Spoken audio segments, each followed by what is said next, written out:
नमस्कार। सुनिएगा, ये द्वापर युग पर लिखा गया है। आपने कथा में तो पढ़ा ही होगा, बाकी कुछ पंक्ति लिखने का प्रयास किया है उसी कथा को। मथुरा नरेश कंस था बहुत अत्याचारी, अपनी ही प्रजा का वह था बहुत बड़ा अपराधी। अपने ही पिता को उसने राज गद्दी से हटा दिया, अपने ही पिता को उसने राजगद्दी से हटा दिया, अपने ही पिता से सारा राज्य हथिया लिया। कुछ समय बाद अपने मित्र वसुदेव के साथ अपनी बहन देवकी का विवाह किया। विवाह के पश्चात अपनी बहन को उसके ससुराल पहुंचाने चल दिया।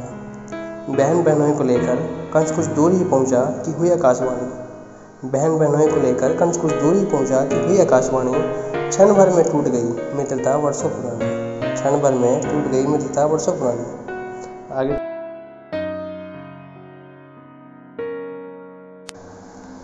सुनिएगा, आगे आकाशवाणी में क्या कहा गया।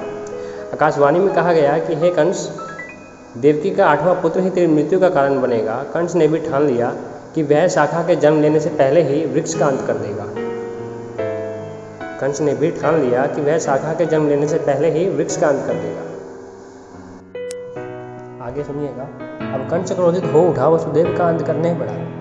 देवकी ने पति रक्षा हेतु किया कंस का चरण स्पर्श और वचन दिया कि हे भैया कंस, जन्म लेते ही आपके चरणों में अर्पित कर दूंगी अपने वंश के सभी अंश।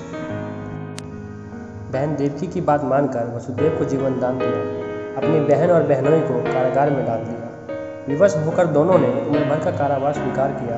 कंस ने फिर कारागार पर कड़ा पहरा लगा दिया। किसी भी बालक के जन्म लेने की सूचना कंस तक पहुंचाई जाए, यह घोषणा करवा दी गई। देवकी की सातों नैनी जान एक एक करके कंस को सौंप दी गई। देवकी के सातों पुत्रों को मृत्यु देकर कंस बहुत प्रसन्न हुआ। देवकी के सातों पुत्रों को मृत्यु देकर कंस बहुत प्रसन्न हुआ, लेकिन अब 8वें के इंतजार में कंस का भय भी था बढ़ गया। भयभीत होने से उसने कारागार का पहरा और बढ़ा दिया। भयभीत होने से उसने कारागार का पहरा और बढ़ा दिया, सारे राज्य के सैनिकों को कारागार के द्वार पर लगा दिया। तो सुनिएगा, जब समय आता है श्री कृष्ण के प्रकट होने का, जन्म लेने का। अब कंस का अंत आया निकट, समय था श्री हरि के होने का प्रकट। जब भादो माह की अष्टम तिथि कृष्ण पक्ष और रोहिणी नक्षत्र हुआ, जब भादो माह की अष्टम तिथि कृष्ण पक्ष और रोहिणी नक्षत्र हुआ, सारा मथुरा अंधकार में डूबकर सैनिकों सहित निशस्त्र हुआ। अचानक कारागार में अद्भुत एक प्रकाश हुआ। अचानक कारागार में अद्भुत एक प्रकाश हुआ। वसुदेव को तब भगवान विष्णु का आभास हुआ।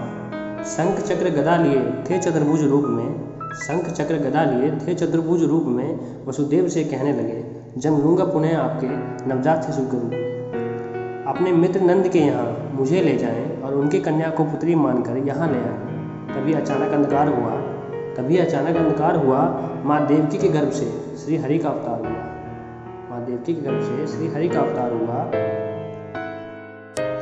कारागार के ताले टूट गए, द्वार सभी स्वयं खुल गए। घनघोर काली रात हुई, अब जोरों की बरसात हुई। वसुदेव कृष्ण को उठाकर चल दिए रखकर सूप में। शेषनाग भी प्रकट हुए छाया करने छत्र के रूप में। शेषनाग भी प्रकट हुए छाया करने छत्र के रूप में। जमुना जी भी वसुदेव की ओर हरि दर्शन करने को बढ़ी। श्री कृष्ण के चरण स्पर्श करने का प्रयास करने लगी। जल का स्तर वसुदेव जी की छाती तक पहुंच गया। तब वसुदेव जी ने श्री कृष्ण को उठाकर माथे पर रख लिया। अब जल स्तर था वसुदेव के माथे के ऊपर तक चला गया। आखिर जमुना जी ने श्री हरि का चरण स्पर्श कर ही लिया। चरण स्पर्श करने के पश्चात जमुना जी भी शांत हुई। जल स्तर अब नीचे गया। अब जमुना जी कुछ देर के लिए अंतर्ध्यान हुई।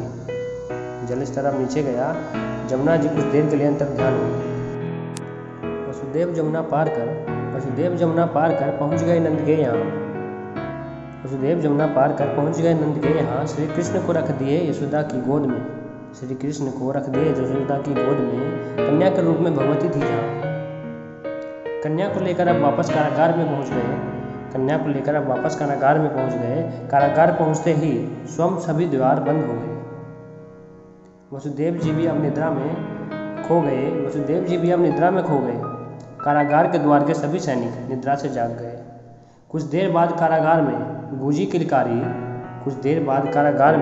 किलकारी। देवकी भी दुखी होकर वसुदेव से कहने लगी, मार दी जाएगी अब ये पुत्री भी हमारी।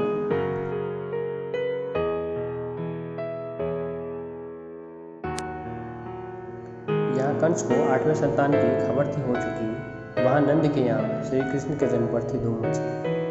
यहाँ कंस ने पहुंचकर कारागार में नवजात शिशु को देवकी से छीन लिया, जो साक्षात भगवती का अवतार थी। उनको धरती पर पटक दिया। वह कन्या साक्षात भगवती के रूप में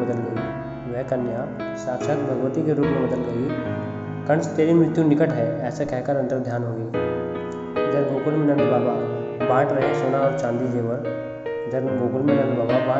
चांदी और जेवर।